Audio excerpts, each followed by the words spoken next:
Independent fact-checking and corrections are encouraged. Can we get a cup of coffee in here, please?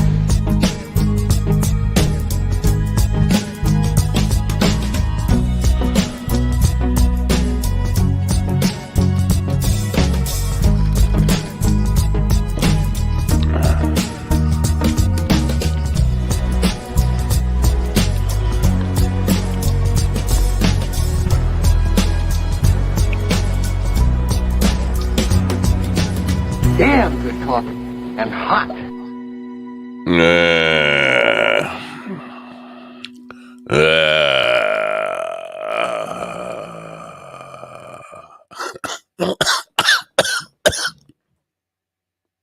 Good morning. Good morning, people of Earth. I welcome you to Coffee with the Dog. It is Friday, June 24th, 2022. I'm not feeling it today. Today's going to be an awful day because my wife is here. That's not why it's going to be awful, but she's working from home, and she said to me, the coffee is really good today, which automatically I know that it's going to be very, very bad, very weak. And in fact, it is the weakest coffee in the history of coffee. It's like, I don't know, if you want to drink water, you drink water. You don't mess it up by putting a tiny little bit of coffee flavor in it. So I have no energy today. I'm drinking water, brown water. It's not coffee. It's a disgrace. And I might not make it through the program. Honestly, I might fall asleep. I might nod off. There's just nothing. There's nothing in this coffee. Plus, it's a shitty overcast day out. Looks like possibility my gig tonight might get rained out. But I don't even care about that because I'll probably be sleeping because I started the day off with weak coffee. And you can hear it in my voice. Listen, I'm so mellow. You hear how mellow I am? I'm like, man, I'm barely awake.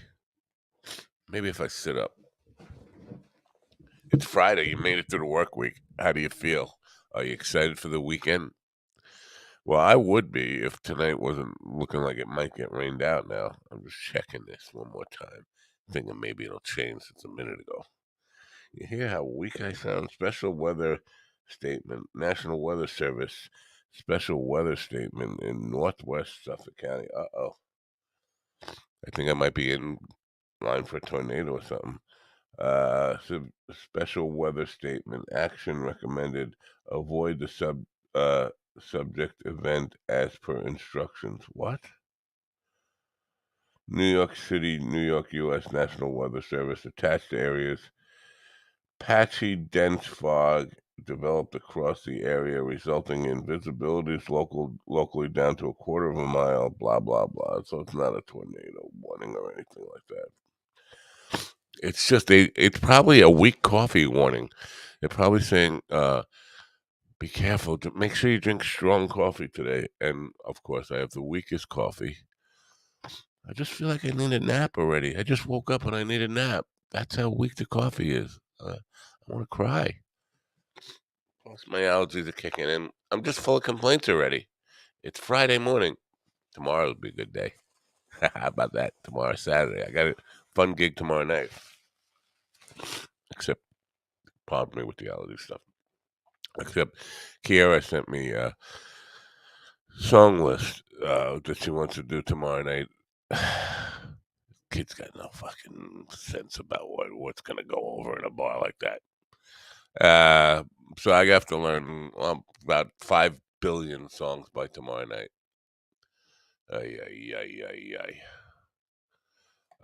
So that's not good. I'm full of complaints. What else can I complain about here? Oh, here's some news. I'm banned for Twitter for at least 7 days now. What happened and I'm a victim. I am a victim of this. The coffee is so weak that I almost forgot how Twitter made me a victim. Pathetic. Anyway, so with my weak coffee here, I'll try to recall how Twitter fucked me in the ass yesterday. In New York, well, not in New York, in the Supreme Court, they overturned overturned. They said the New York State gun law, the concealed carry law in New York State was unconstitutional.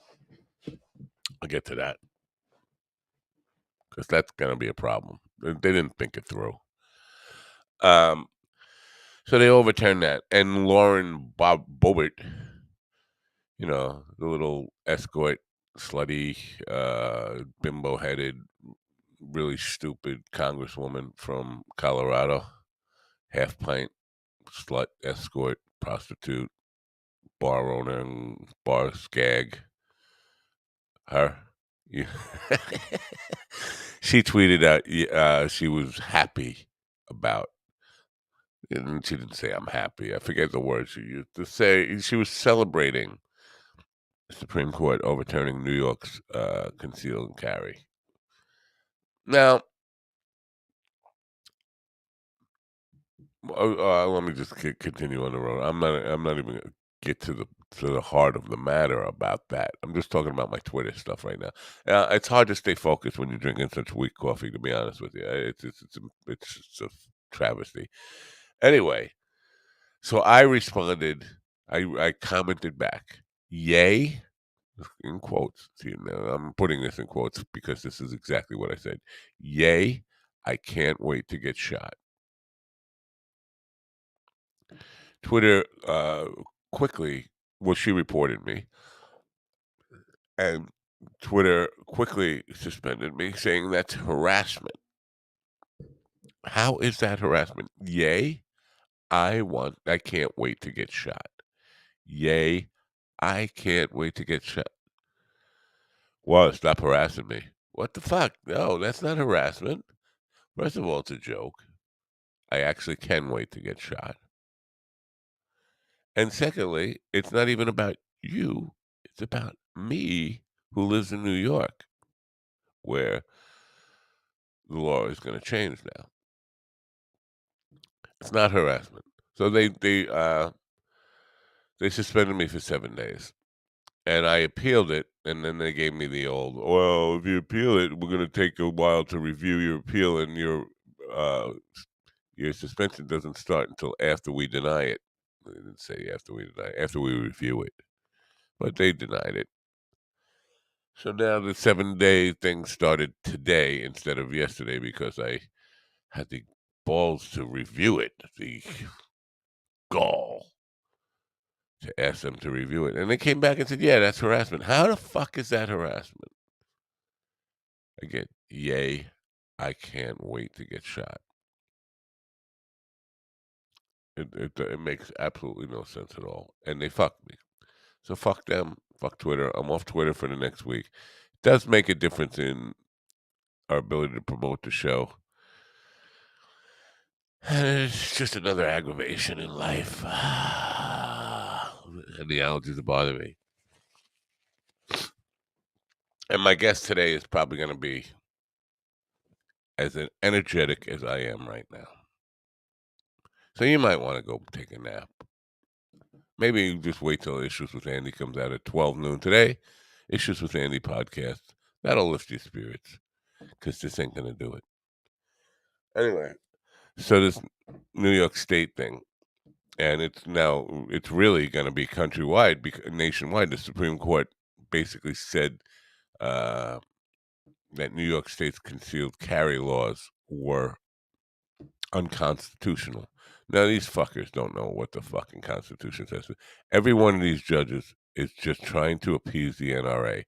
These cock-sucking Supreme Court assholes are owned by the NRA, the National Rifle Association. Flat out. But they didn't think it through. If it's going to be, it's going to be. It's going to be. Basically, now it's You can't prohibit people from concealed carry anywhere. They didn't think this through. There's going to be the minute somebody tries to carry a gun on an airplane, that's going to be contested. Hey, wait, concealed carry. Second Amendment is a blanket open thing. You can, imagine a airplane. Are you going to get on a plane with people, everybody's packing?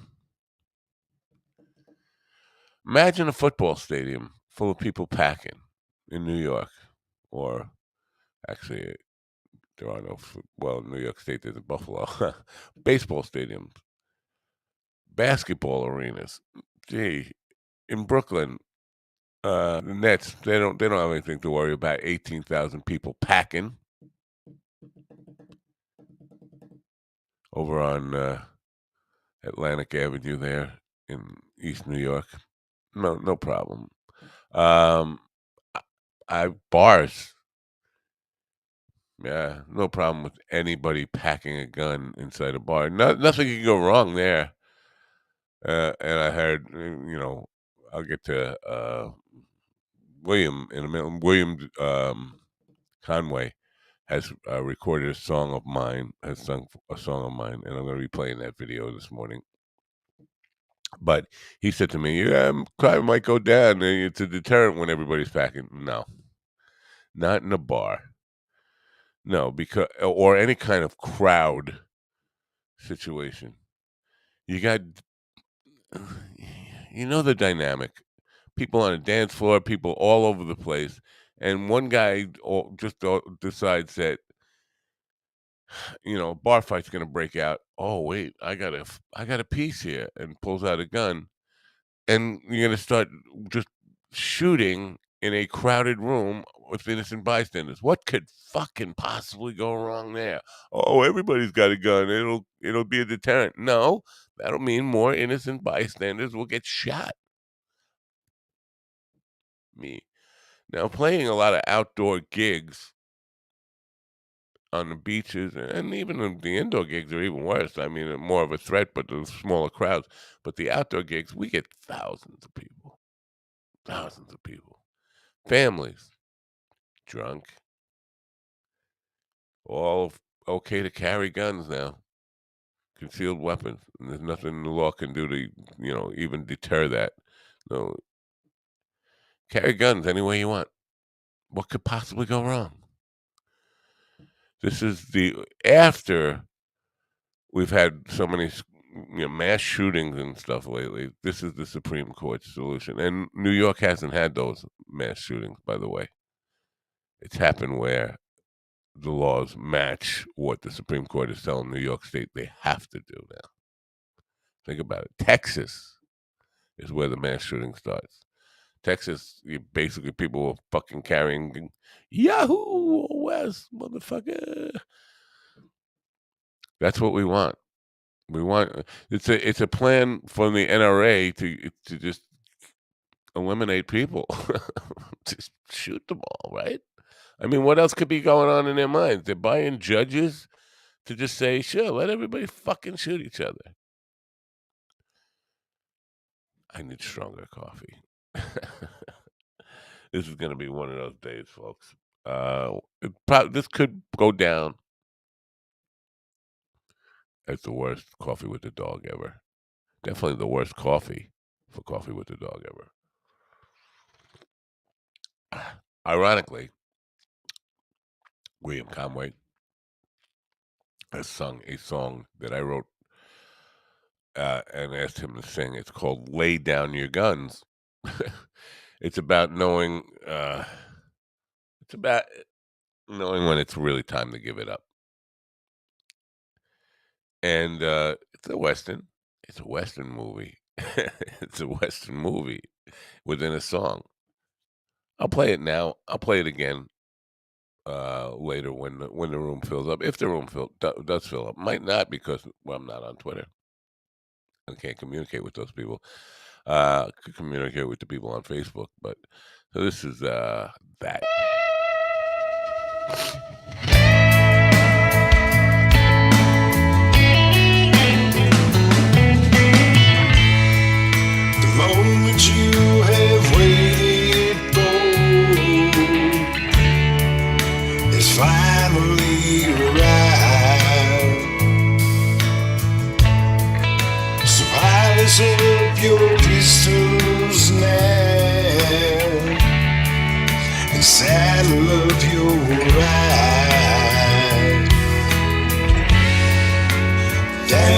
into the valley to face the things you've done. Can't you hear them telling you to lay down your gun?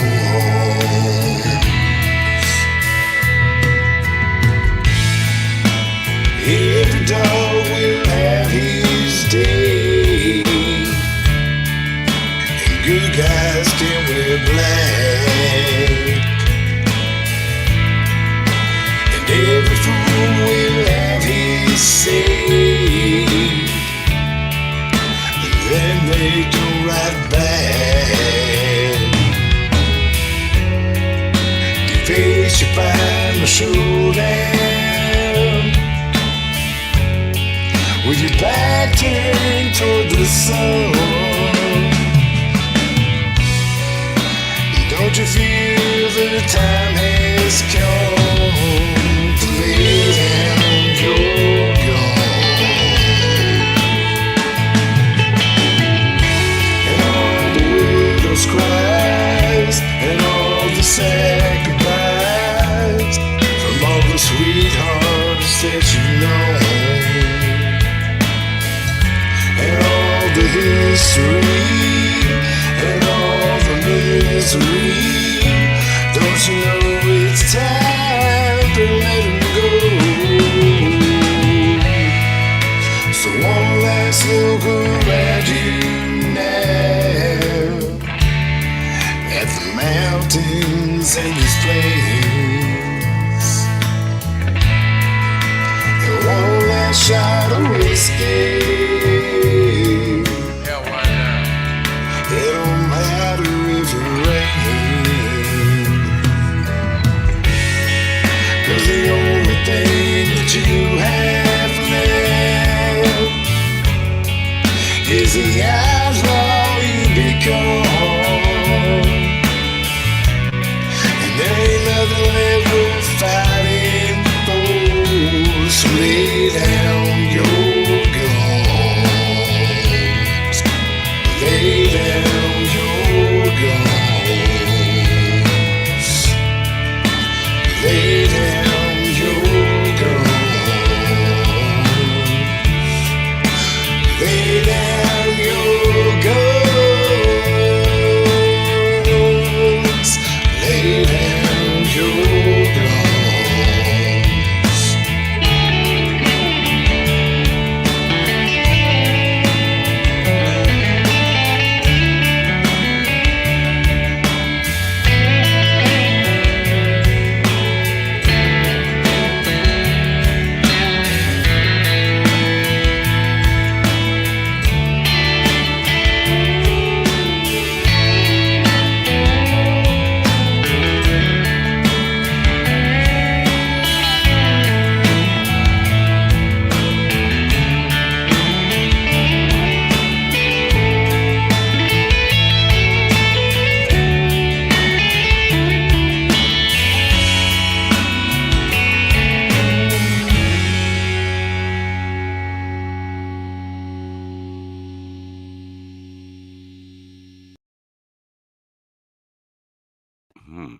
It took me out of there. That's our friend William Conway from Grants, New Mexico, comedian and singer. Lay Down Your Guns is the name of the song. And we'll be probably putting that on the streaming services, trying to, and all the proceeds from that will go to William to help with his career over there. So anyway, good morning, Dean. Good morning, Kelly. It's a very sleepy morning for me. My wife made the coffee. I'll never let this happen again. I will never let this happen again. It is just brown water, and I'm struggling to stay awake. That's how weak the coffee is. It might as well be a sedative. That's how weak it is. I'm not happy about it. I'm not happy about a lot of things, as you know, or probably know, probably aware. I've been banned from Twitter for 7 days for a joke. What is PT one? Oh, here she goes again. Kelly, you're typing in dry cleaning numbers into the chat room. I think either that or there's a boat. PT1170. What is that? Is that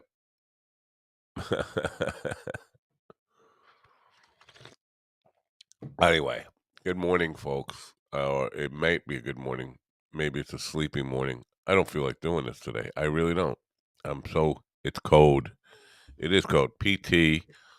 Um, I don't know what could be code for. Anyway, my guest today probably have about the same energy level I have. His name is Robert Andrew Wagner. Robert Wagner. Oh, that's not Natalie Wood's husband. Or It Takes a Thief, Robert Wagner. No, Robert Andrew and Heart to Heart Wagner. Robert Wagner. Um, he's a singer-songwriter of a group called Little Wretches. I think he's about. So we'll find out. He's from Pittsburgh. He's been on Mind Dog TV podcast before. Here's the thing with Robert. I think he doesn't really. He's one of these artists who doesn't really. He doesn't really compromise to what commercial radio wants or what the market wants. He says what he feels, and if you don't like it, that's the way, deal with it. Don't buy it, which I respect that. But and in his bio he says some people think I'm angry. I'm not. I just enjoy a good fight. Well, I don't enjoy a good fight. That's why I wrote lay down your guns. I'm tired of fighting. I don't enjoy a good fight anymore. But here's the thing with Robert. I keep saying here's the thing. Here's the thing. Here's the thing. Last time when he was on Mind Dog TV, he generated more negative negative feedback than any guest I ever had on Mind Dog TV. He made people angry, not with his music, nobody, because we didn't really play any of his music. I mean, I think he played one song acoustically live, but it wasn't about his music. I think it was about stuff he said about politics and all this kind of stuff. He does seem to have a point of view. And for whatever reason, I don't know if people were trolling him, but they found him on my YouTube, found him on my Facebook, and were writing some really nasty shit. Like they don't like him. Hey, I can relate. I get a lot of that myself. Uh, so it should be interesting to have him back on. Now, the reason he's back on is because I put out a blanket uh, invitation to his record company, MTS Records, which is out of Pittsburgh, who had sent me a bunch of good guests and great people. And earlier in the week, we had John McDonough on, who's a great guest and a great person. Lungs are bothering me because I haven't had good coffee. Anyway, so I hope your dry cleaning is all sorted out there today. I hope you got better coffee than me. I hope it's not raining and unsummer like where you are. Unfortunately, it is. It's not raining here. It's foggy and quite unsummer like. Um, and I love summer. And it was supposed to be clear tonight because I have a gig and I've been checking it all week, an outdoor gig. Looking forward to it. But then maybe on the bright side, if the gig gets canceled, I won't get shot. I'm seriously concerned about the Supreme Court decision from yesterday. Because again, I don't think they thought it through. I wouldn't be concerned if they thought it through, but they didn't think it through, and so they left too much ambiguity. You know, does it mean anybody can carry a gun anywhere? Do I have to worry about going to the grocery store and everybody packing there? Where are they going to allow? And apparently, everywhere, no problem. On planes, trains, automobiles, grocery stores, bars, sporting events, everybody packing like crazy.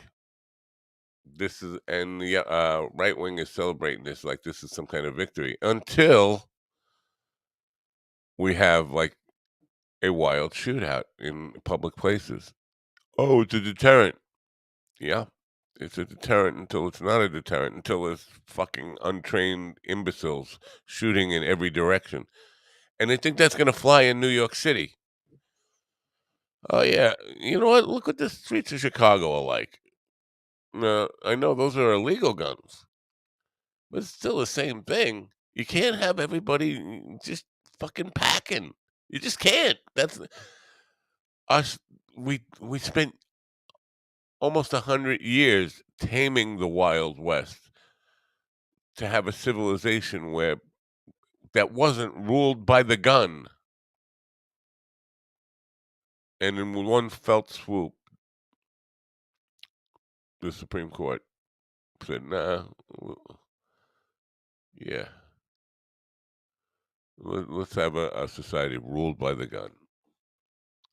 I know I'm not funny today. I'm never funny. I need I need some good coffee, and I'm not going to give this up. I'm really bitter because the coffee isn't bitter. It's water. It's fucking brown water. Could I take a moment to go make some fresh coffee?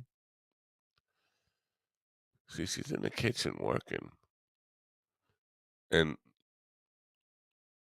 see, yeah, no, you're not. Definitely not. You're a crazy person. You're a kind of person who goes to mental institutions. You can't. But the Supreme Court said, yes, you are. You are meant to have a gun. Go ahead, Dean. Go get yourself a gun. And not only you have a gun, stash it. Stash it in your socks. Stash it in your shirt. Stash it in the back of your pants. You can conceal carry any way you want. Take it on an airplane. No problem. You know what? Take it to a Nets game in Brooklyn. That would be a good thing. Or a crowded bar. Go to take your gun, man, make sure you have a full magazine in there.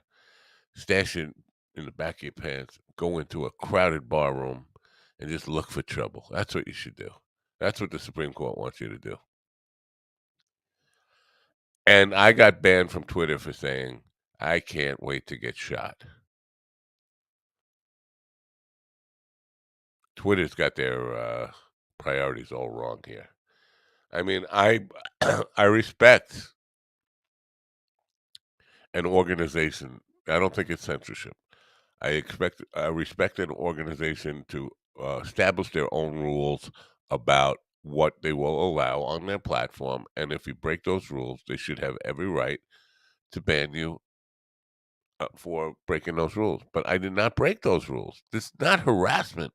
To say, "Yay, I can't wait to get shot," is not harassing anybody.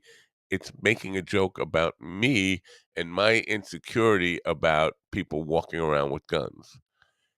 There is no way in the world anybody you can look at it from any angle you want. That is not harassment. That's the reason they gave for suspending me. I'm not whining about. Oh, maybe I am whining about it only because I don't have enough coffee. I don't mean to whine, but the coffee thing. Now I'm whining about the coffee. Definitely, the brown water. Uh, I need somebody to talk to. Can I? Somebody call me up. Somebody talk to me. Get me off the ledge, man. I'm on the ledge. I'm not on the ledge. I might get shot. Get me around here packing.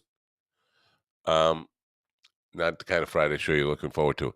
Anyway, issues with Andy today at Friday, at noon on Friday. That's always something to look forward to. Uh, what's trending it doesn't look good. It doesn't look good for people who've been in Trump's pocket for the last 7 years. Doesn't look good for them at all. But now we're seeing, oh my God, the Republican Party is on fire. But they still have a chance. This is how bizarre it is. The Republican Party is at war with itself, but they still have a chance of just sweeping the elections in November, the congressional and Senate elections in November. A party at war with itself. 15 Republicans have been singled out by the Trump Republicans as being traitors to the party because they passed a bipartisan gun control package. But it doesn't matter. The Supreme Court said, fuck that. We don't care. You can, laws don't matter. They're all unconstitutional. You can't infringe upon the right to bear arms. Now, that's bullshit to begin with. Because the right to bear arms in the Constitution is not for individuals. It's just not. It's for well-regulated militias. And none of those fucking people are part of a well-regulated militia. So you can't tell me somebody going into a crowded bar packing is part of a well-regulated militia. He's a solo fucking gun fetishist. Yeah. Good morning, Kevin. I'm not good. You're checking in. I appreciate you checking in, but you're checking in on the worst possible show ever in the history of shows because I have the worst possible coffee in the history of coffee. And I'm whining about being suspended from Twitter for saying, yay, I can't wait to get shot. Yay, I can't wait to get shot over the Supreme Court decision yesterday. That was harassment of our friend Lauren Boebert. Yeah, you knew that when you clicked it. You knew that was the worst show ever in the history of shows. You knew that when he clicked it. I appreciate your vote of confidence. And it's only going to get worse from here. So, what does it say about me? But what does it say about you? That you're here watching the worst show ever. I wish there was some fucking caffeine in that cup of brown water. Why? Why? I'm still here. Why? If you want to drink water, just drink pure water. Hot water? Who wants to drink hot water colored brown? This is what I have in this cup. And she's still in the kitchen. She's working. And if I go in to make like real coffee, even without having real coffee to begin with, having this brown water in my system, I'm not prepared for the fight that I'm going to get. Kayak. Oh, I'm jealous. Kayaks packed, clothes packed, don't gear everywhere. Grocery pickup at 1, sleeps 2 away. So, but here's the good news: you'll have an issues with Andy to take with you on the drive. That's the good news. Speaking of good news, I really need somebody to talk to today, but because I'm just a really sorry soul, a sorry individual at this moment. But and it could get contentious with me and Kiara today. We could argue a lot. But she's lucky I got weak coffee. I don't have the energy to argue about anything. Do you hear me? I want to go take a nap. I can't wait for this show to be over today. I'm looking forward to next week. John Pavarama will be here Monday, and that's going to be a great show.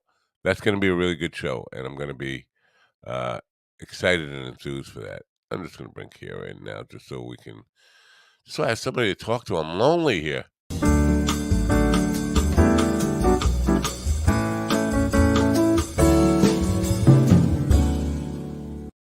Yeah, what's happening? Good morning. You say that like it's real. It's not real. It's not really a good morning. It's a terrible morning. It's a shitty morning. It's one of the worst mornings ever in the history of mornings. Why? And you knew it, and you lied. You just said good morning, like it's real. So, Why? What's wrong? well, first of all, my wife is home, and she made the coffee this morning. She's working in the kitchen, and she made coffee. And her idea of coffee is hot brown water. And I'm drinking. There's no caffeine in here. It's like, why? Why would you drink? Who drinks hot water? First of all, and colored brown. Brown is the ugliest color. Look at this coffee beans and their brownness. But that rich coffee. Right. This is just like it's It's gas station coffee. not even. I would kill for a cup of gas station coffee at this moment. And the first thing she said, the coffee's really good today. I made it with filtered water. Oh, filtered And water. as soon as she said the coffee was really good, I knew right away the coffee's gonna suck. Can But she hear you? yeah, she can hear me. Wow. But She's not offended? she will be. She'll kick my ass as soon as I get off the air Good. here. Good. But Yeah. this is the worst coffee in the history of coffee ever. There was never been a cup of coffee as bad as this cup of coffee right here. Oh my gosh. And I don't really, if I go in to if I took a break and just went in there to make a fresh pot, I probably wouldn't make it back alive. I'd be shot. Yeah. I don't blame her. Why are you on her side about this? See, this is what I meant. She We're going to tried. be arguing here today. I knew it. She tried. She tried. tried to make a cup of No, coffee for you. She didn't. She made coffee the way she likes it. Weak brown water. That's what she likes. Really? She made it for her, yes. She likes weak brown water? Yeah, What? she always says I make it too strong. You make it too strong. You make it too strong. I feel the But- tension already over there. I feel it through listen. the waves of It's Wi-Fi. not going to be a good day. First of all, I got a gig tonight, right? And if you could look out your window and you could tell me what. So my gig tonight's probably going to get rained out, right? No, or fogged out. I didn't see rain today. I saw sunny 72. That was the forecast all week long, and then I wake up and I got a weather service announcement of dense fog and rain and whatever. Nice. On top of the weakest coffee ever made in the history of coffee. You're playing outside? Playing Villa Sorrento restaurant. We play outside in their parking lot. Still, they started that with COVID and was still there. They don't want. I don't know.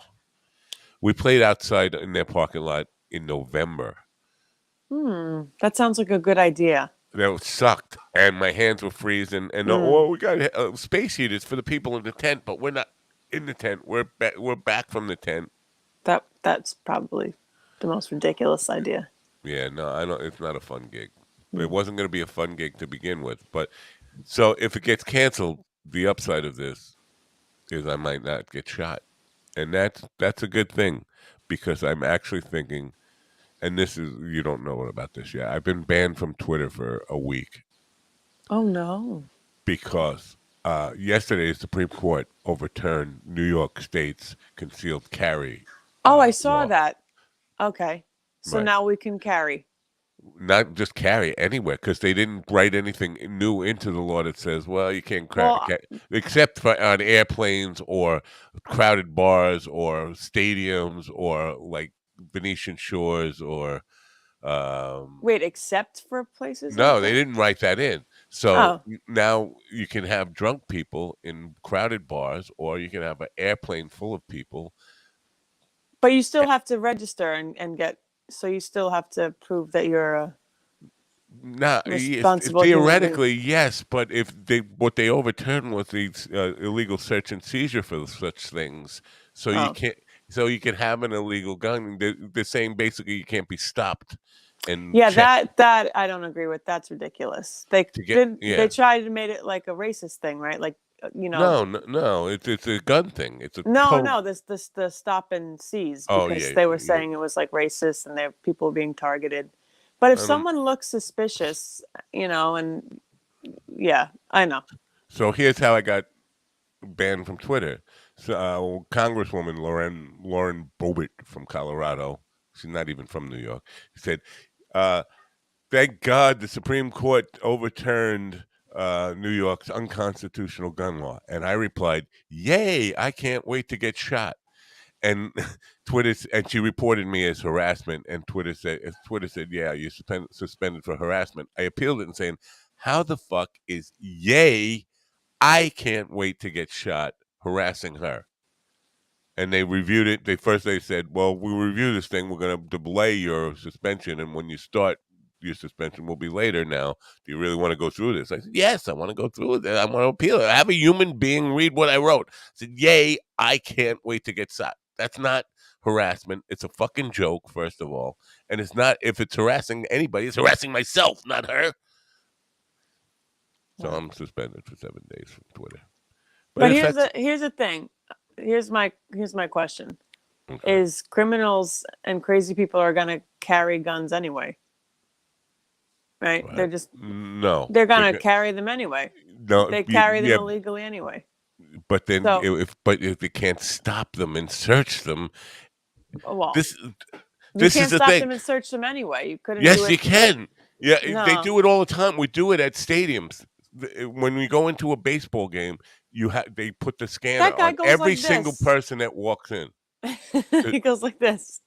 Yeah, but he barely touches you. No, they have a metal detector that they go up and down your body with. They can't do that anymore, according to the Supreme Court. So you can have a stadium full of people packing. It doesn't matter if it's a legal gun or an illegal gun. They overturned that yesterday too, or no? That was what they were addressing. The concealed carry search stuff. That you can't prohibit people, and by prohibiting people, that is an act of prohibiting people using the metal detectors. I don't know. I have mixed feelings about this because I will feel more protected with a gun on me.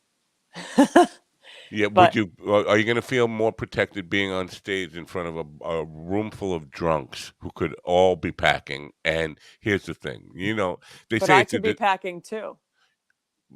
That doesn't make you any safer in a crowded room like that. Here's what happens. You get drunks in a room.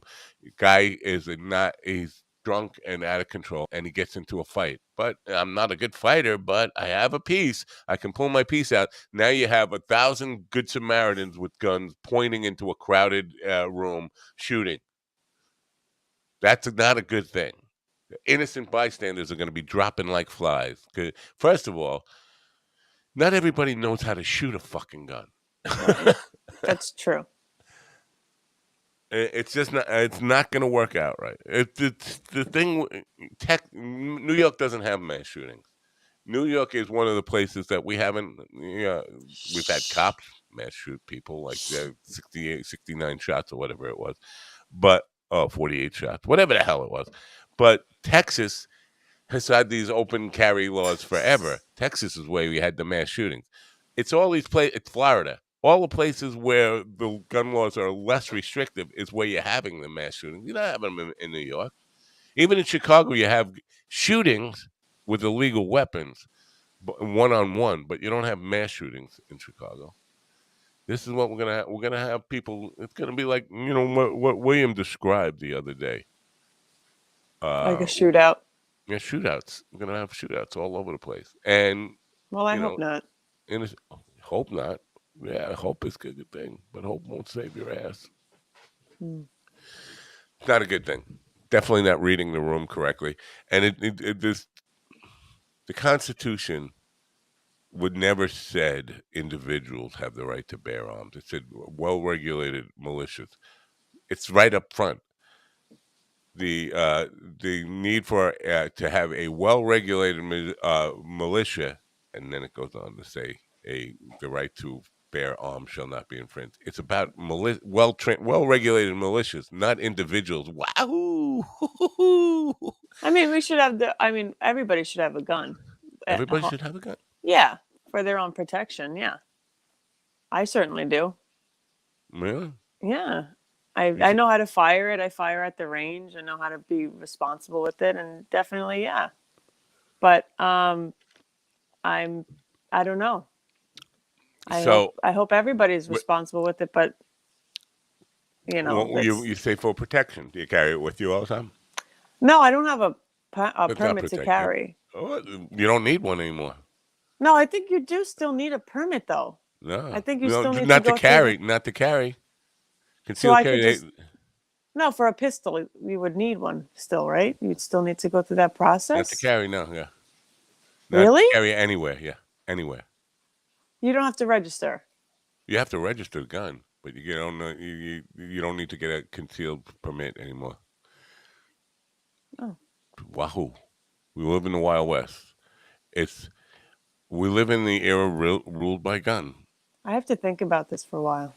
I know Just you do. ruminate. Think about it. Well, you won't have to think about it too long. As soon as you know somebody who gets shot, innocent bystander who gets shot, you won't have to think about it. It won't continue. Probably be me because I've already wished it upon myself. Yay, I can't wait to get shot. Maybe you'll just get shot in the nut. Huh? Maybe you'll just get shot in the nut. Your one nut. I don't use them for anything anymore anyway, but not like it would be a big difference to me if that happened. Then you and William could stand together and be whole. Could be one. Well, we did that last night, actually. William has sung on a song that I wrote for him. It's called "Lay Down Your Guns." Oddly enough. Wow. Okay. Yeah. Oh, wait. So you finished the editing and everything like that? It's ready to go? Yeah. You want to see the video? Yeah, I do. All right. Here's I the don't know. video. Wait, I don't know if it's gonna play for me. Really? Every time you play something, it just like I don't know why it doesn't play it all the way through. It gets stuck. Let's see. I'll All try. right, we'll try. You seeing that?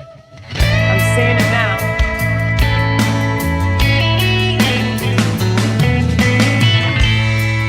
The moment you have waited for is finally arrived. Wow. So polish up your pistols now and saddle up your ride down into the valley to face the things you've done. Can't you hear them telling you to lay down your guns?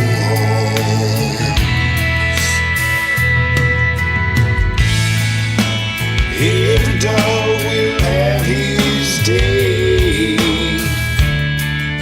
and good guys can wear black, and every fool will have his say, and then they go right back. You face your final showdown with your back turned toward the sun.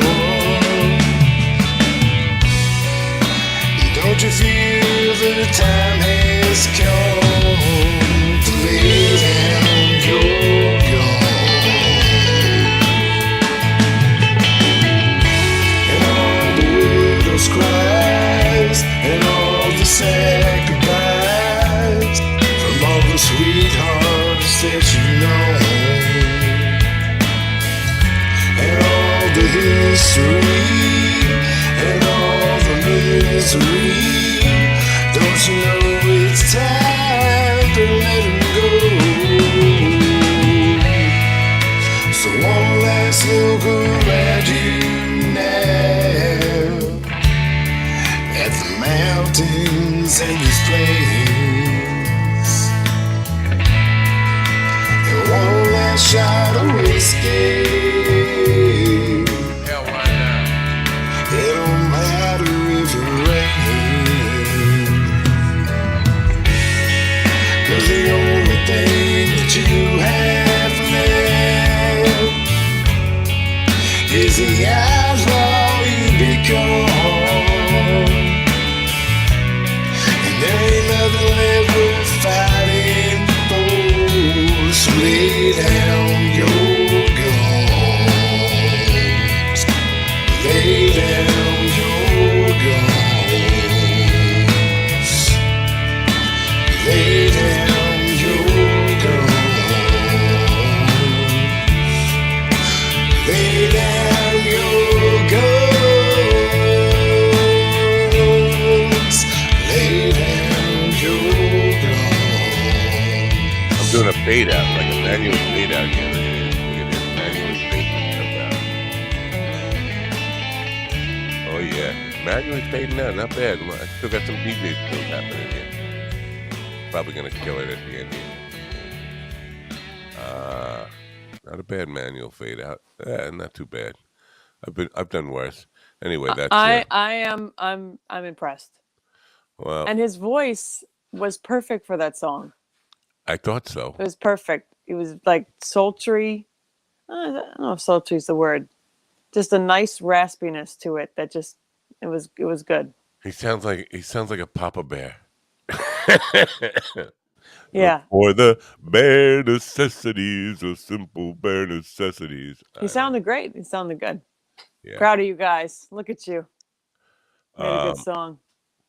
Yeah. So, and he was sharing it all over social media today, but he's not here today. I thought this would be his big debut, but I'm gonna put it on the streaming services so that he might get some support for his. He's trying to do an album with some guys. I guess that's taking forever. This took one day. Basically, I sent him a track that sang it into his phone, and sent that was singing into his phone. By the way, Wow. not bad for singing into a phone. I mean, audio quality wise, I didn't even think he could possibly do that. But Wow. yeah, That's pretty cool. yeah, not bad. Where's my song? I've been working on it. I'm working on it. Listen, I'm really tired lately. I got joke pot. Plus, um, I'm a little scared of life now, because I'm sure I'm gonna get shot. I'm gonna get shot. Definitely gonna get shot. Look, you could have a nice proper shootout. You go on one side, the guy goes on the other side, and you turn on three. It's What's not. that called? What's that called? That's a showdown. A showdown. Yeah, a duel. A duel. A duel.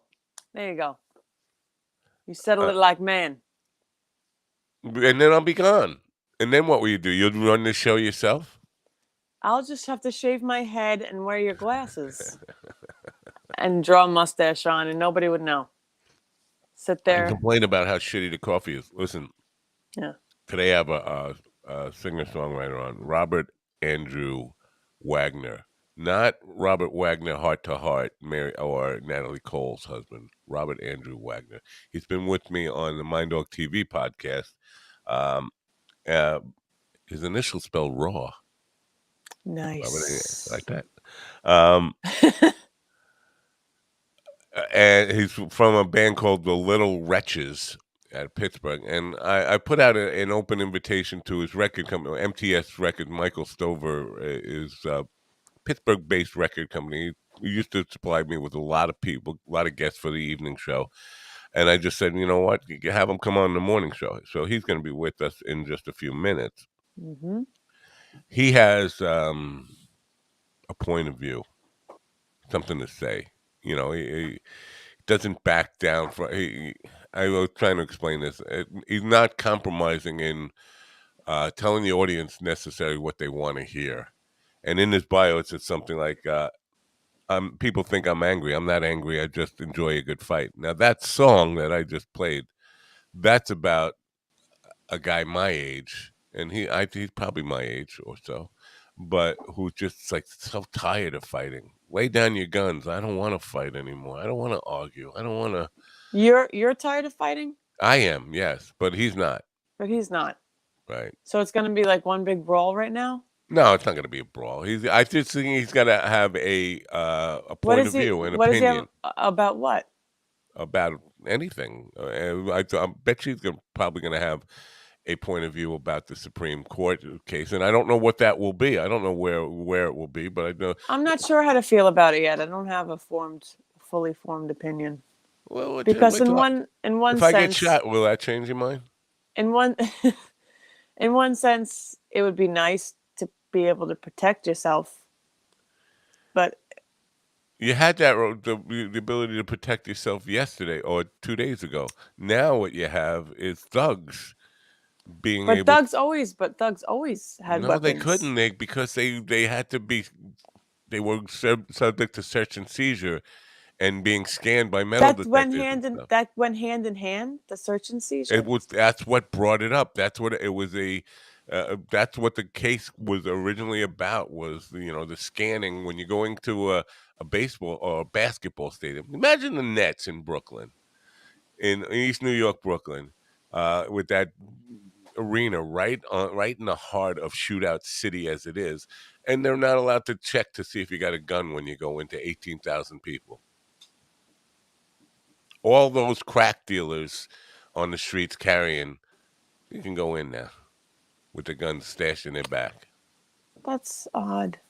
I don't know. Thank you for saying odd. That's at least a little bit reasonable. It's fucking crazy. It's fucking. It's saying let's go live in the Wild West. The Wild West were the best times in America, right? When all you had, the fastest gun was all that mattered. You had the fastest gun, and listen, those guns weren't as deadly as the guns we have now. It's gonna be carnage. Thank God I'll be dead soon. Stop it. I will be. Stop it. Anyway, so did you bring happy news? You want to get out of here before I bring Robert in, or do you have some happy news to kind of get me out of my coffee funk, my Twitter funk, my gun funk, You are the host. It's up to funk. you. I have. Well, did you bring some happy news? I have happy. I'm always prepared. Always prepared. I'm always prepared. Yeah. Let me find this. I wrote. Oh, I thought you were always prepared. Now you got to find it. Well, okay. I don't want to read about what the landmine. Oh yeah, I want to hear about landmines. No, landmines are good. Let's have landmines. Okay, but I do have an article about Alex Jones's penis shrinkage. Oh, too. An update on the penis thing? Yes, I do. So do you have pictures? Penis pictures? No, I'm sorry. It's up to you. Which one? No, I want obviously, I'm going to go with the penis. I want the penis. Give me the penis. I saw this last night and I thought of it immediately. This is from ladbible.com.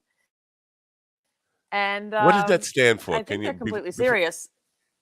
Lad Bible? I don't know. Yeah. Lad, like I'm thinking like a guy, L-A-D. like a boy. I don't know. LAD Bible. Right. Whenever I look for funny, uplifting news, they come up. Okay.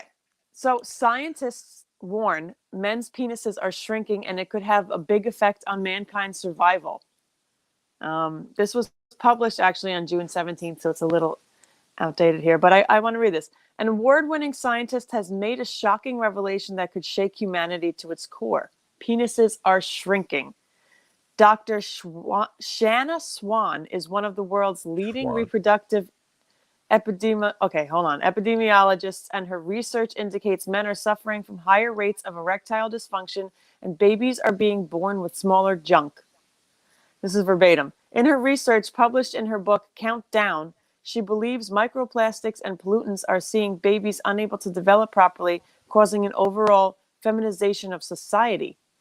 While penis size has weirdly often been a keen topic of conversation in locker room talk, the revelation is much more worrying than one would believe. Not only are we being left with smaller penises, but sperm counts have dropped by more than 50% in Western countries in the past 40 or 50 years. Who's counting all these sperm? Dr. Shanna Swan. No, the thing is, you don't go for a sperm count unless you ask for one. You go in and you say we're having trouble conceiving. So that wasn't always the case. So they can't really say that sperm counts are going down. All they know is guys who are having trouble getting their girlfriend pregnant are going in asking for their sperm. But count. I guess there's more than usual going in. Yes, that's a guess. No. Yes, it can't be a guess. Dr. Swan believes her findings show a global existential crisis brewing and has pointed to growing number of toxic chemicals used for food packaging, which she alleges impact how certain hormones are produced. According to the Daily Star, she writes in her book, chemicals in our environment and unhealthy lifestyle practices in our modern world are disrupting our hormonal balance, causing various degrees of reproductive havoc. Listen, we have an expert in the chat room right now. It's Kelly Cool. She sees more penises than anybody. On a daily average, I think she sees about 100 to 200 penises every single day, and she can vouch for the fact that they're not really getting smaller. Right, Kelly? 86, You're with me? 86 countries are going to conduct a study determining the largest and smallest average penis sizes in the world. Average. Oh, wait, no, they did. Oh, wait, they did. Countries with the biggest penises. Oh, all right. You want to know? Want to start from 5? Wait, it's not 5, 4, 3, 2, 1. United States of America and United States. specifically No, come on, you guys. Long Island. Uh, Long Island, New York has the yeah, biggest. Matt Napo and I knew it. Shoreham, New York has the biggest. No, number 5 is Haiti. Haiti. 4. Wait a minute. They're saying it's 16 inches long? That's possible. No. In centimeters. Centimeters. I'm sorry. Oh, I was going to say. Sudan is number 4. Bolivia is number 3. Cameroon is number 2. What's the connection between all those countries? What's the I don't know. Where is Sudan, by the way? Do we know where that is? Sudan is in Africa. Sudan is in Africa? Yeah, Sudan is sub-Saharan Africa, yes. Oh, okay, Matt thought it was Middle East. Okay, number 1. Oh, right, it's North Saharan Africa. But no, it's in Africa. Ecuador is number 1 with penis length of 17.61 centimeters. Now, all those places have Coke in a can. Right? Oh, so okay, because Alex Jones she's said blaming it. Coke. Williams with us right now. He said you did great in geography. I didn't know either where Sudan was actually. I think no, it is. I was bad. I failed. I think geography. it's north. It's above the Sahara in Africa. It's not sub-Saharan Africa. I think and they have the smallest... Matt is technically right. It is kind of Middle East. Oh, you're technically right, Matt. Wait. Oh, here's a study that found the smallest penis size when erect, coming in at just 3.95 inches long. Carl in the UK. Yes. No, Cambodians. Well, you could see that. Where's Cambodia? Cambodia is near Vietnam. It's next to Vietnam in the Southwest Pacific. Wow. Yeah. 3 centimeters? No, 3 inches. Wow. Oh, 3 inches. But aren't they small? Were they in the dwarfs? pool? Because if they were in the pool, 3 inches is about right. Are they dwarfs in Cambodia? Right. They are, right? They're small. They're tiny, like pygmy people. Yeah. Oh, not so then why is that not? He's telling me to stop. Cambodia. Don't take out the globe. I purposely hid the globe. It's an indoctrination instrument. What? Oh yeah, that's right. No, he's looking at the globe. Wait, I know. Why doesn't he have a flat Earth map ready to go? Don't you have a flat Earth map? Oh, okay. Wait, I want to do the rest. Number 6 is Senegal. 7 is Gambia. I just want to see. They're not all in Africa. 7 is Cuba. Oh, the Netherlands is there's 2. There's a tie. No, they just don't know how to count. Netherlands and Zambia. Now, Netherlands is all white. Netherlands is the only one on it. It's all white people. Come on. There are big white dicks. It's just you have to. It's where it gets really cold, which is surprising to me. I'm surprised Russia's not on there. I don't know. Well, Putin is a big dick. Took my joke. I know. Damn it. That's a surprising thing. I don't give any validity to it at all. Again, we have a expert in the room. Kelly's being quiet now. She's not chiming in on the size. But I think this is one of the easiest surveys because every man wants to talk about his weenie and how big it is. No. Right? So every man's like, oh, sure. No, sure, I have friends who are very open about how small their package is, and then it's not the size of the ship; it's the motion of the ocean type of thing. It's not the size of your gun; it's how you use it. William will tell you a 22 aimed the right way can do far more damage than a 38 or a 44 that's not aimed the right way. Wait, so you're saying size matters? No, I'm saying it doesn't matter. William got his his nut shot off by a 22, not a 38 or a 44. You see what I don't know. I think Kelly maybe will agree with me. I have a homework assignment for you. It matters a little bit. I have a homework assignment for you. What is the big porn site? Pornhub. Go on Pornhub today and just put in BBC or BWC, and we'll see what happens. What's that? Big black cock or big white cock? No. No, but you'll see that they're not getting smaller; they're getting bigger. They're freaks. They're freaks. Humankind is not getting smaller in the So you're jump saying rate. Dr. Schwann hasn't watched Pornhub?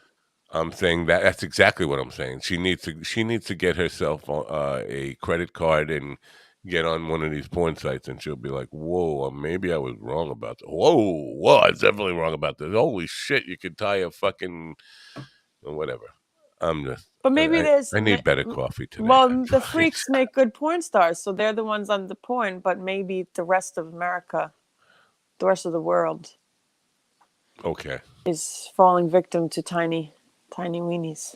I knew we were going to argue about stuff today. I just knew we were going to get into Who's arguing? You're arguing I'm about speculating. But you're not an expert. Kelly's an expert, and she's being very quiet. Maybe because you called her an expert on penises, she's upset. No, that would turn her on. You don't know how she gets. She loves to be talked dirty to. Really? I don't know. I don't know what I'm saying. It's the coffee or lack of. All right, I'm going to let you out of the room and bring Robert in because he's waiting back there patiently. He's like, what the hell's going on, man? I'm sorry, Robert. Why would you like to hang with him, meet him now, or you're going to come back, or not? Any of the above? I don't know. I'm confused. Whatever. I don't know. All right, then I'm just going to bring him in with you here. I can't make a decision. Well, I'll make the decision for you. This is Robert Andrew Wagner. We like to call him Raw because his initials spell Raw. Raw. Anyway, he's a singer-songwriter from, I want to say Pittsburgh, Western Pennsylvania area. He's been with me on the Mind Dog TV podcast. As I mentioned earlier in the show, he's got a definite point of view, which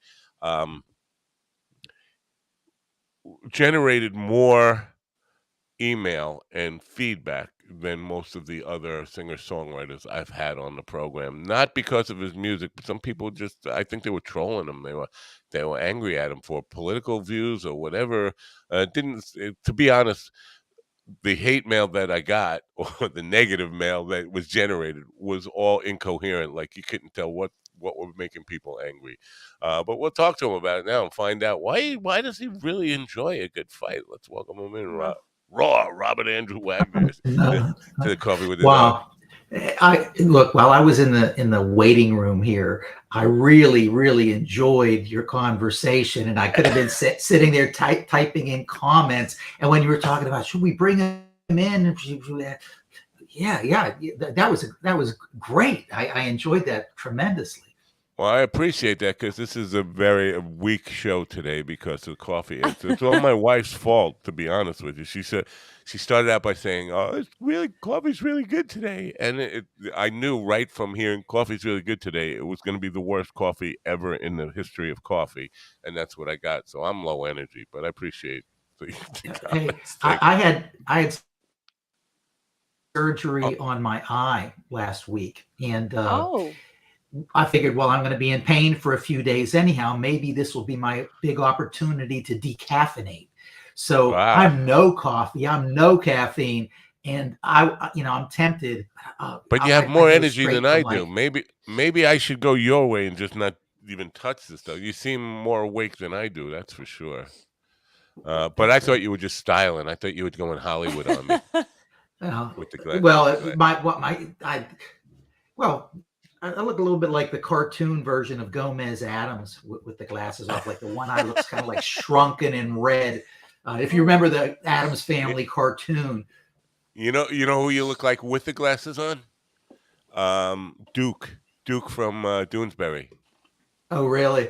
Okay. That takes me back. Well, he was like the big spy, wasn't he? Wasn't he like the G. Gordon Liddy type character? Yeah, right. Yes. Do you know Duke from Dune? What is it? Duke from what? Doonesbury. It was a cartoon from before you were born. Duke from Doonesbury? No, he doesn't know. I'm not that I old. wish you could share in this. Because if you knew it, I'm gonna look it up. Let me. She will. She's good like that. Once she is exposed to something she doesn't know about, she will Google it or find out about it. I was just listening today. Speaking of Duke from Doonesbury, earlier this morning, I was listening to a podcast. There was a guy who was in the Nixon White House. He was like the youngest lawyer of the Nixon White House, and he was trying to, put out all the corrections, the truth about the Watergate break-in and the Watergate. And they were talking about Howard Hunt and G. Gordon Liddy and John Dean and all those guys, which are probably before your time. Oh, come on. Do I look like that? Well, I was going from memory, not It's from a newspaper. Obviously, if I saw that drawing, I wouldn't say that, but I don't know. Memory can be. Yeah, Doonesbury was one of those comic strips that, like, all the, politically advanced people or people who thought of themselves as politically advanced made sure they read it every day. And, was, hipster credentials, I guess. Mm. So I want to talk to you about this because last time you were on the show, you played one song acoustically, and that got a good reception. Your music got a good reception, but after the show, I got a slew of incoherent, angry mail about you. Somebody is trolling you for possibly, I don't know. It seemed like it was politically based, but I couldn't really be 100%. It was just all over here. It looked like one person, obviously, or potentially, had opened up many accounts with different names and was writing like negative stuff about you, but not about your music, about your point of view. And I goes like, what is triggering this? Well, that's I'm glad he cared enough to, or she, or whoever it was out there. I'm glad they cared enough to. Is that common for you though? Do you? Because it says in your bio that you people think you're angry. I read the bio and I get what you're saying about. Well, I'll tell you what's changed. As you can tell, I'm not young anymore. And when I was younger, and even recently, I did a show down in Philly, right across the street from where Gosnell's abortion clinic was. If you know his story, he was the guy who was killing babies after they were born and chalking them up as abortion. So they shut. So I was playing at a little coffee shop right across from where that was. And when the show was over, somebody said, "Oh, you just radiate anger."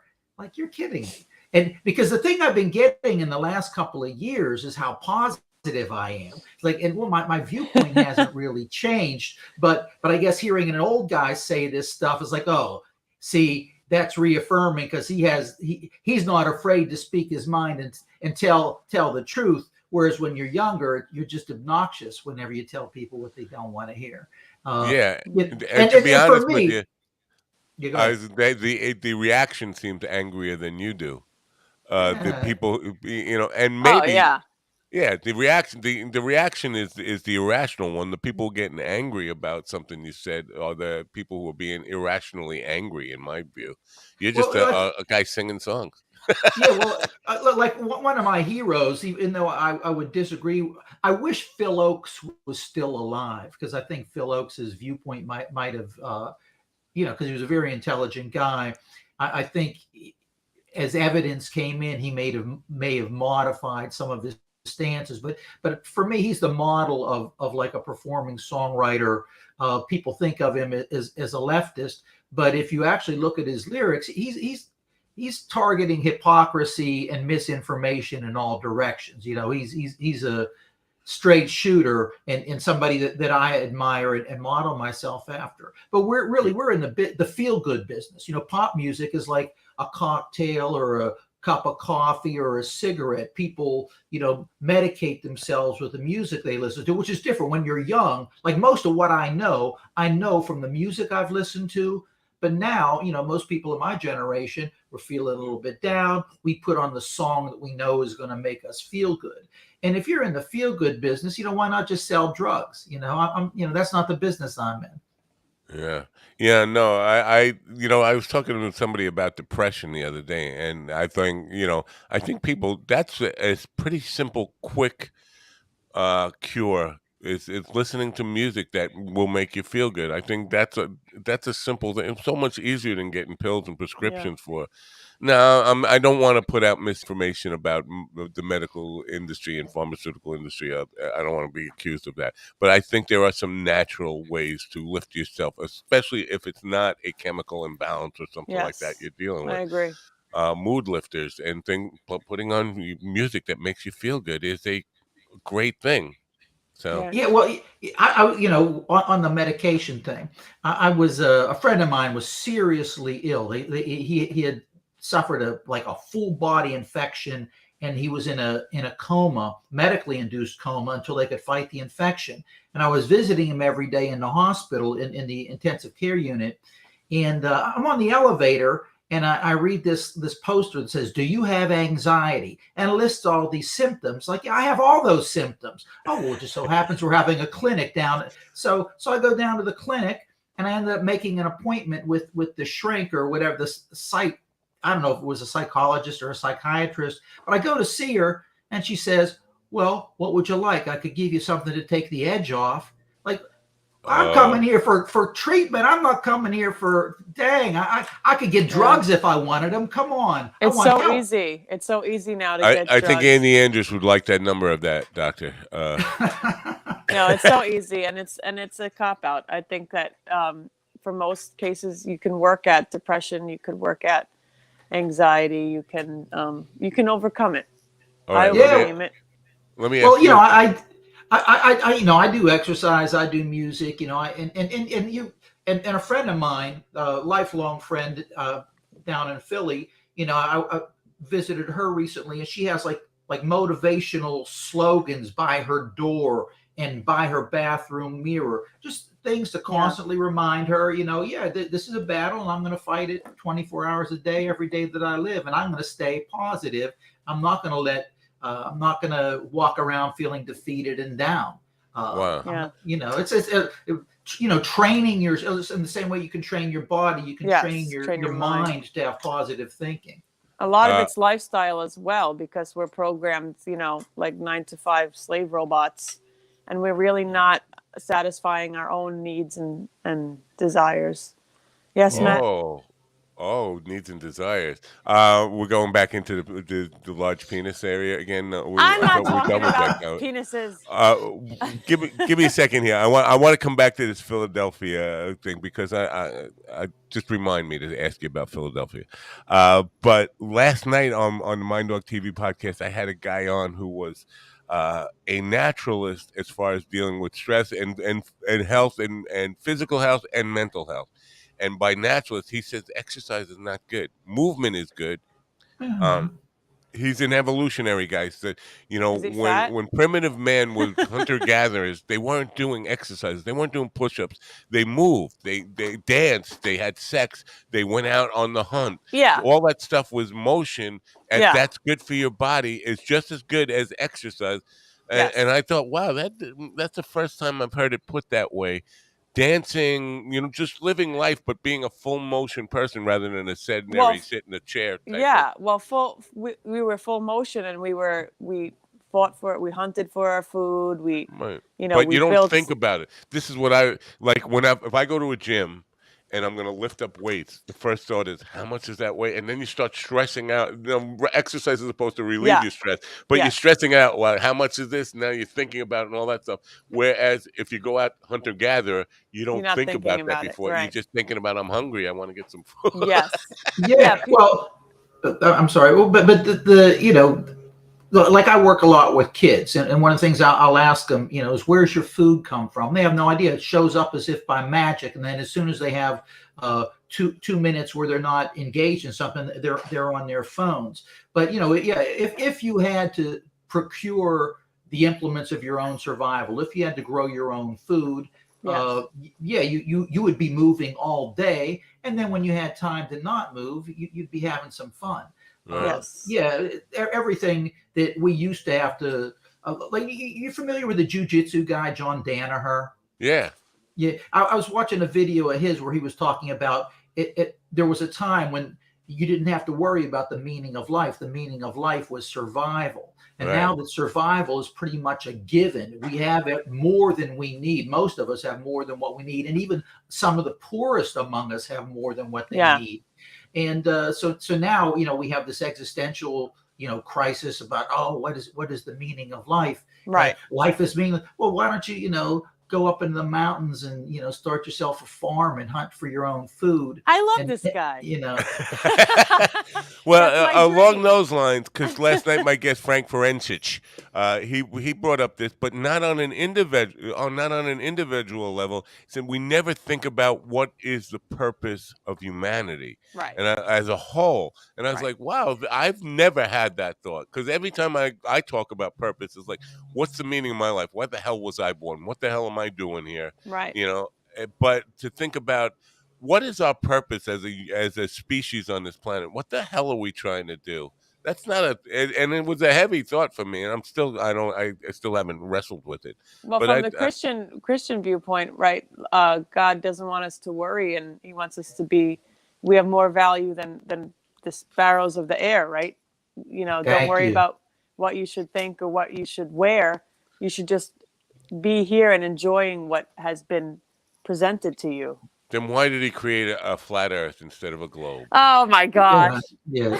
Thank you. Thank you.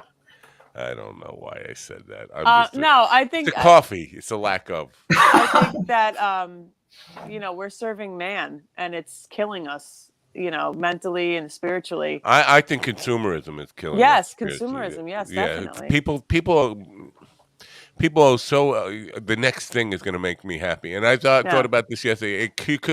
Because I'm to the point in my life where I'm resisting the temptation to buy things. Yeah, and that can come across as being cheap. Like I'm thinking, is this? And it's not cheap. It's about I know that having that won't make me happy until I can be happy without having that. Yes, it's not going to add any value to my life, because I went through a period where had to have the another guitar. I have more guitars than I could deal with, but the latest pedal, the latest whatever it is, gizmo for music came out. I need to get that, and that it's going to make me fulfilled, and it never did. Just having the next thing never makes you. Right. So, anyway, I wanted to ask you about Philly, because you mentioned Philly like 3 or 4 times now, and I got the impression that you're from the other side of the state. Now, Pittsburgh and Philadelphia are as different as New York and Buffalo. Incredibly different. Yeah. Well, I've been living out. My band. I have the Little Wretches East, and I have the Little Wretches West. So I have a little combo out in the Philly area, which is where I am now. I'm actually in an Airbnb outside of Philly, and everything I own is in a storage locker, which I'll be loading into a U-Haul truck next Wednesday and driving it to put in a storage locker in Pittsburgh. But I bleed black and gold. I'm 412 for life. I love Philly. There's a lot of nice stuff about Philly, but they think they're hardcore out here. And I've heard, like I'm getting older now. I got to be careful about going to dangerous places. But, I've heard of how hardcore people in Philly are.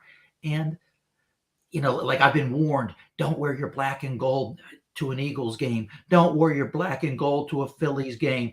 Don't, the Flyers fans, hey, man, I wear my black and gold. And generally people in Philly, when they say city of brotherly love, they're generally really appreciative. Glad you're here. Are you having a good time? They're really pretty sweet people.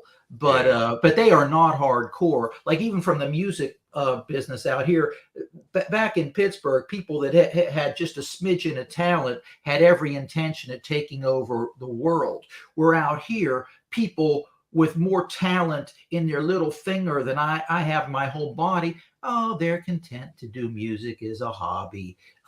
They just, they're not driven to anything. Where, the cool thing about Pittsburgh, there's a guy named Brian O'Neill wrote a book he called Pittsburgh, the Paris of Appalachia, because Pittsburgh doesn't fit in anywhere. We're not Midwestern, we are where people came from all over the world to work in Pittsburgh because there was money to be made there.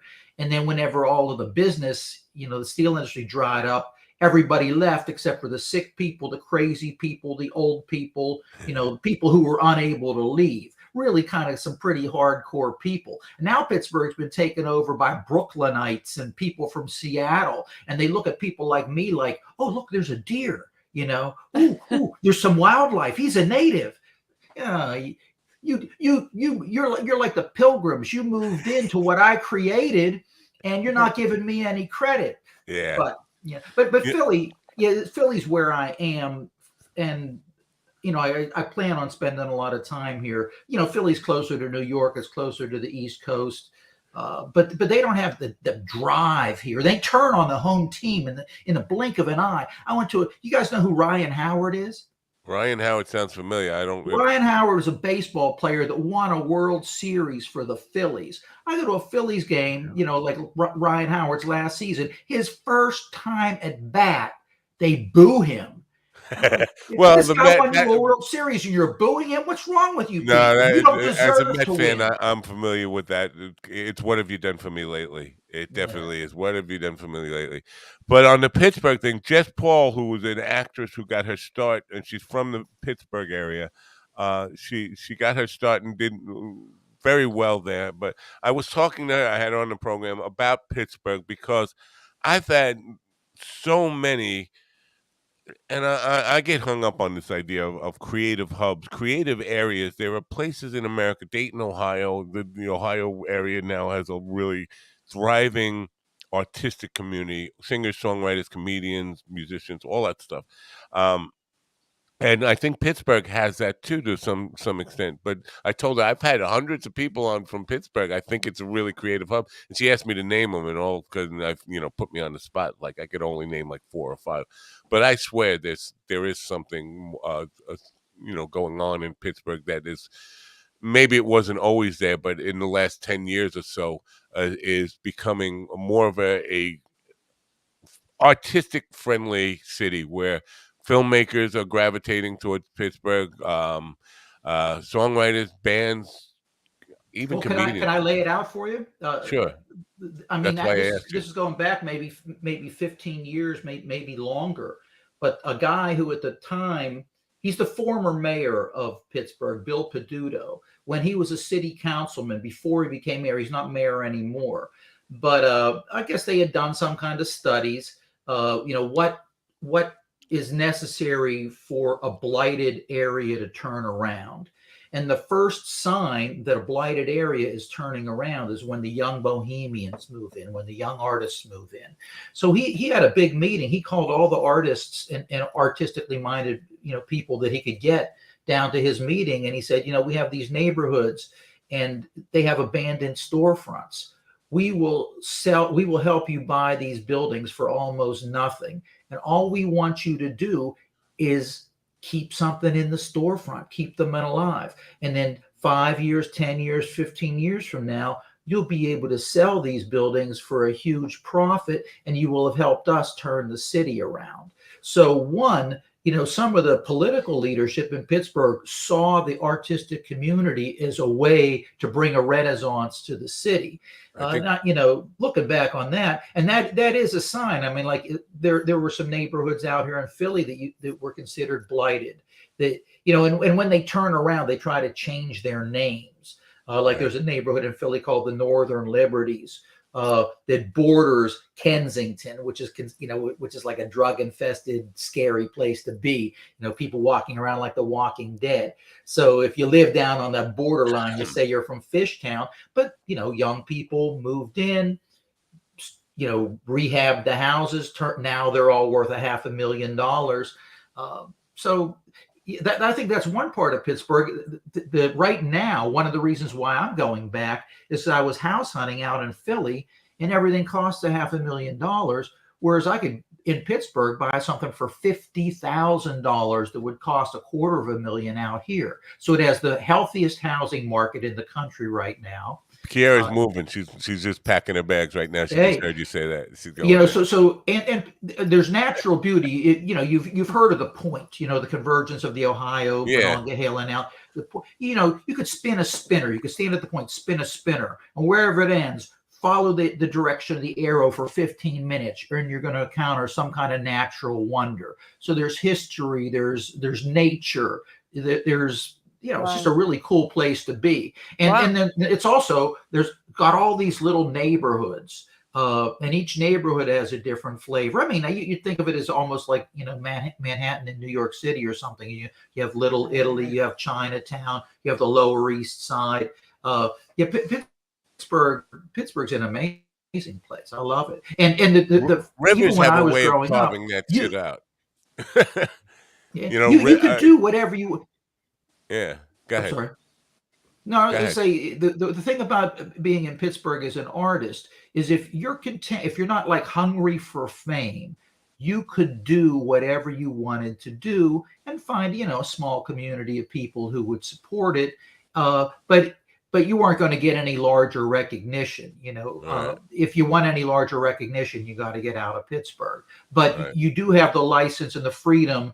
And even a lot of support. At one point, they had the most nonprofit organizations in the country, and then like role models for me. You talk about great artists. The playwright August Wilson.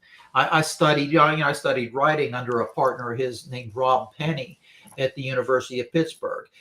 All these guys, their generation of like Black writers, they stopped going to school, and instead of going to school, they went to the library. The legend of Rob Penny is he went to the Carnegie Library and read every book about Africa, and without ever really getting himself a degree, he went on to be the head of the Black Studies Department at the University of Pittsburgh.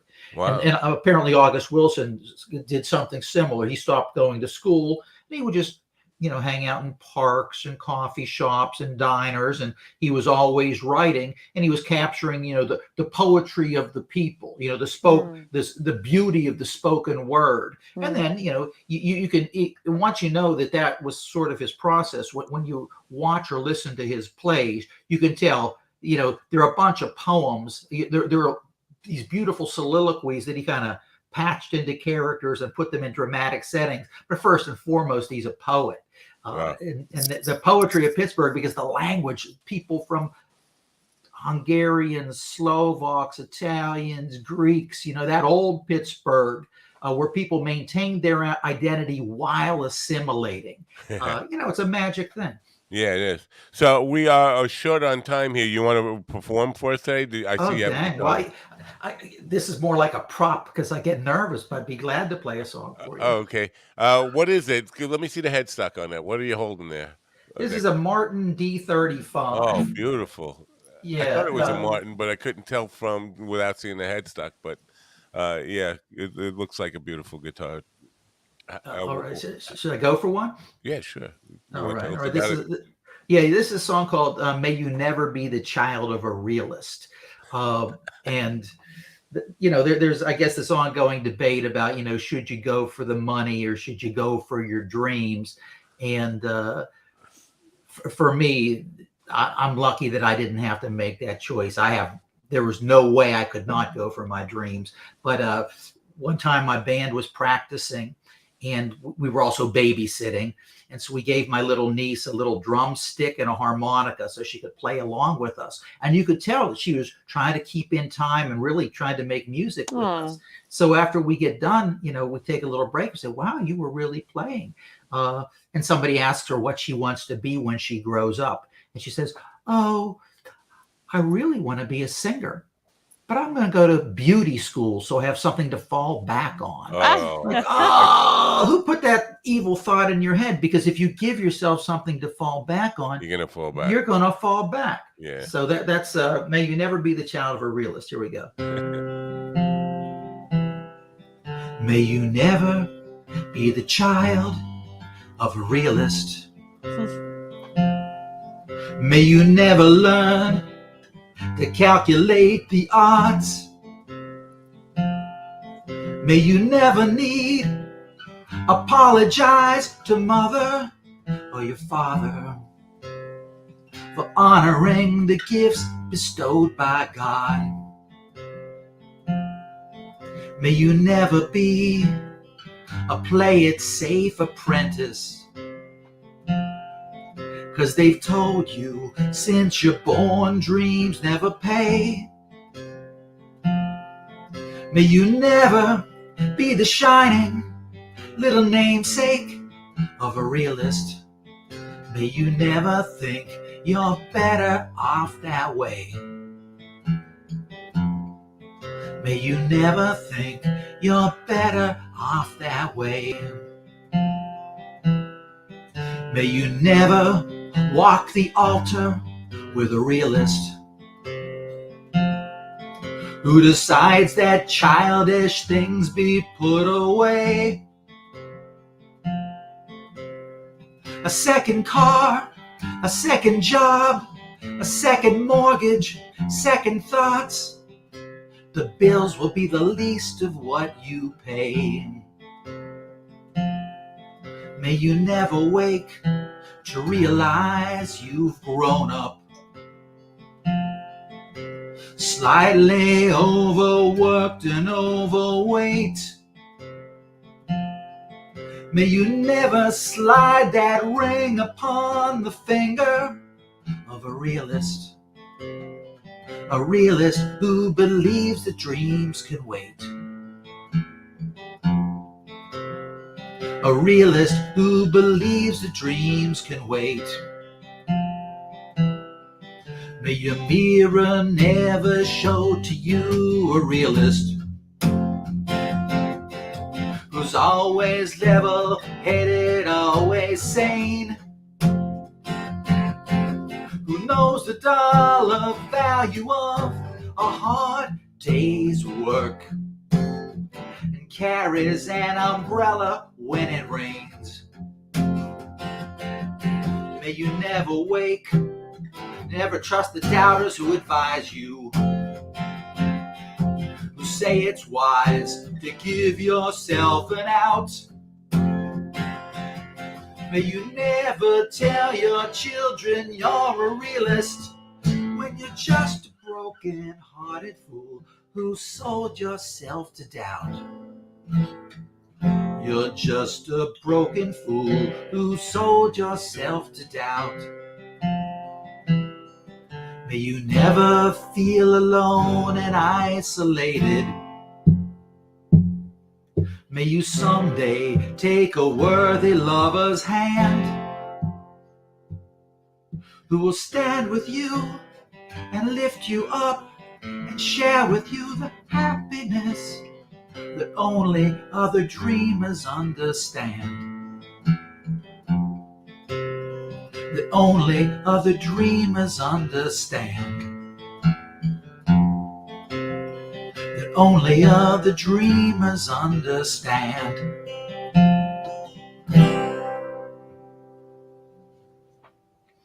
Very, very nice. I liked it. It felt like you wrote that song for me. Me too. Bravo. Excellent. Thank you. I'm glad you guys liked it. It fits the mode of everything I've been saying lately, and a lot of, especially with, that whole idea of having a fallback. I talk to every single creative person I have on this program, and some of them are going to college and working on degrees. It's like, if you know what you want to do, why are you getting a degree in something you don't want to do? Yes, I say the same thing. Wow, I didn't want that song to end. It was like speaking to my soul. Thank you. Yeah. So, you got some upcoming performances that you want to let people know about? Well, we're doing a live stream, a Facebook live stream on something I think it's called Americana Rhythms on July 19th. And, I'm doing solo stuff. We're playing. What we're trying to do is play, at least in the Western Pennsylvania area, trying to play like small community theaters, trying to get out of the. There's no, like Philly, there's a couple of places that are considered listening rooms. Right. But in Pittsburgh, there's really nothing like that. And if there is, they want to pick the pockets of your of your audience, right? They have no clientele of their own. You're bringing them the audience. They're getting, like 40% of your ticket sales, and they're taking the money from the bar. They want to. It's almost like they have mind reading capacity. Your fans walk through the door and they say, that guy has $60, that guy has $80, she has $70, and they want to make sure that you walk out with nothing. And so we're playing at small theaters where you kind of have to rent the theater. There's like a rental fee, but it's usually modest. But all the ticket sales are yours, and all the merchandise sales are yours. And people, it's like going to a movie. Like you want to get there before the movie starts because you don't want to miss it. If you miss the beginning, you might not understand it, and you're probably going to stay to the end. And if the person in the next seat starts rattling their Raisinets bag too much, you're going to shush them. We came here to listen to the music, so that's what we're trying to get rolling. Like that song that I just did. That's kind of what I do. If I have a listening audience, I'm a killer. I'm great. If I'm background music, I'm no better or worse than anybody else's background. In fact, I'm pretty average as background music. I do a lot of gigs, unfortunately, where I am background music. It's very unsatisfying. But for me, at least... Me too. At least for me, it's like a chance to get out there and go through it. It's like practice. It's like paid rehearsal, but I don't enjoy it. But it's a discipline into itself. I mean, because I know a friend of mine who's like an amazingly talented bass player, and he's like one of the go-to bass players in the jazz scene in Pittsburgh. His name is Dan Wasson, and he was talking about playing weddings, and it's like, oh, you're playing clubs. Like if you're playing rock music in clubs, the night is supposed to end with everybody dancing and experiencing this euphoria and ecstasy. Whereas with folk music and acoustic music, it's more like, oh, we're going to have a moment of wisdom and community. So you're trying to achieve something. But my buddy was saying, man, you think you're getting wild in rock clubs? You should come to some of these weddings. Oh yeah, you want to see a real celebration? Yeah, man. And it's like, oh yeah, that's cool. People who never let loose get the license to let loose and experience that ecstasy, experience that euphoria, that joy of life, and celebrating the marriage of two people. That's pretty fulfilling. I've never done it. 45 gig, by the way. Our band, that's what our band is about. People who never really let loose come out to see us, no matter where we do play weddings, but we play a lot of beach venues, family-oriented venues where people, they're family people. They don't go out to rock clubs and don't let loose, don't let their hair down a lot, and then they come see us, and all of a sudden, all the inhibitions go right out the window. Yeah. Do appreciate you being here. I do love the song and your insights here. You've been a great guest, and it's great to see. I don't know why. I'm wondering if we're going to get that same troll guy writing lots of emails on the different accounts, but it's just strange that somebody like you, and you did something similar when you were on the evening program, and I was shocked that negative emails came. Did I play the same song? Did I play No, song? not that song.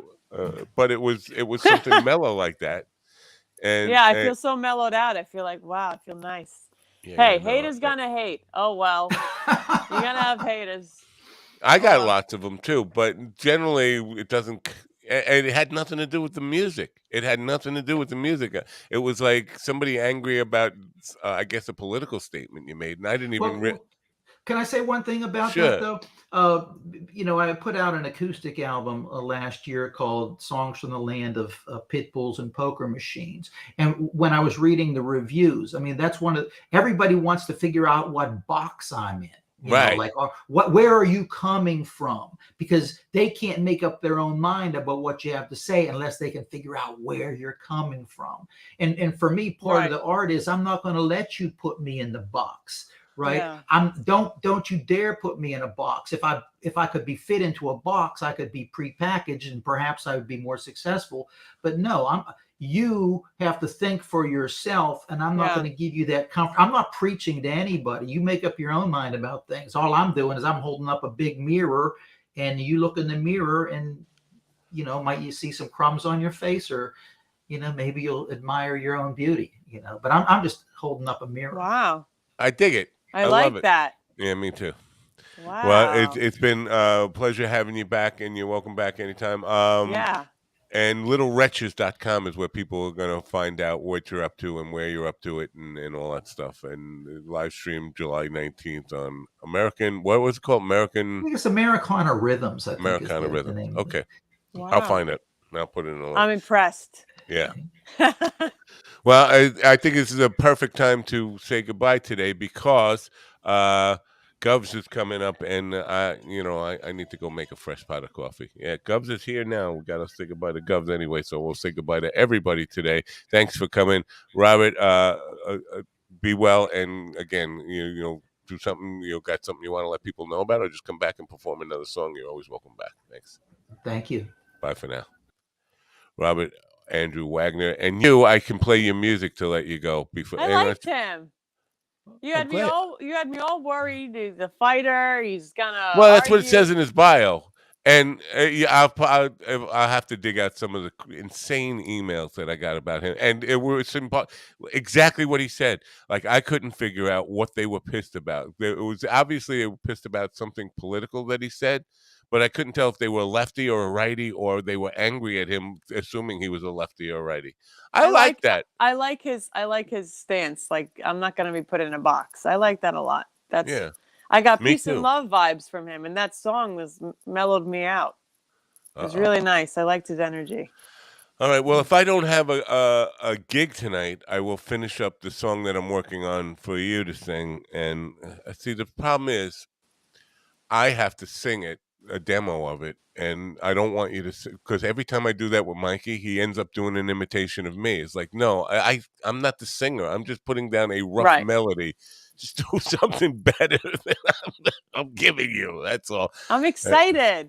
All right. Well, if I don't have a gig tonight, I'll have that for you tonight. I'll work on it in my car. I was actually rehearsing some songs we might sing on Saturday in my car in the rain the other day. And every time someone walked by, I would have to stop because I get nervous. I don't want people to hear me. You look weird singing in your car by yourself. Yeah. And then some guy parked behind me and was just sitting there on his phone, and I had to wait till he left. And I need some rehearsal space somewhere. I don't know. All right. I can't figure it out. You know what? I'm going to end today. I'm not even going to play your music. I'm going to end it by playing William Conway's song one more time for people. Oh, that was a beautiful song. This is the third time I'm going to play this song today. But oh, man, the third time. Yeah. All right. It deserves it. Yeah. Well, you know what? He does deserve it. And it's I'm tired of getting copyright strikes for playing Turn On Your Radio.